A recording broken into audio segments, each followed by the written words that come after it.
Mushtaq Saiki, justice for Mushtaq Saiki, justice for Mushtaq Saiki, दहशत गर्दी बंद करो, गुंडा गर्दी बंद करो, पुलिस गर्दी बंद करो, पुलिस गर्दी बंद करो, We want justice, We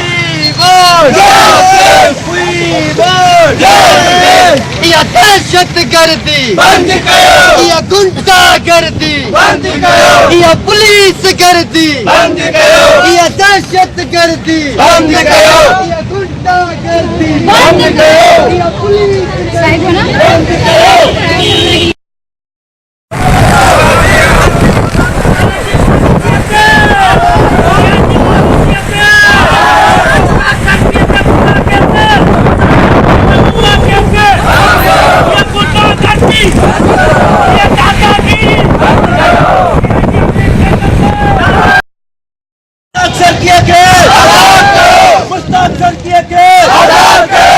police गर्दी बंद करो, दहशत गर्दी बंद करो, ये गुंडा गर्दी बंद करो, We want justice, We want justice, We want justice, Justice for Mushtaq सैकी, Justice for Mushtaq सैकी। Justice for तव्हांखे ॿुधाइणी आहे त पंजनि केसिस में अदालत पुलिस खे शोकाज़ नोटिस इशू कयो आहे त तव्हां कहिड़ी ज़्यादती कयूं आहिनि ऐं अॻु में गिरफ़्तार करे बाद में थोरे कारण ॾेखारियो आहे ऐं हीअ ज़्यादती करे हुनखां हुनखे मानी न ॾिनो पाणी न ॾिनो जेको बि टार्चर कयो हाणे सुभाणे उहो रिप्लाई पुलिस जमा करे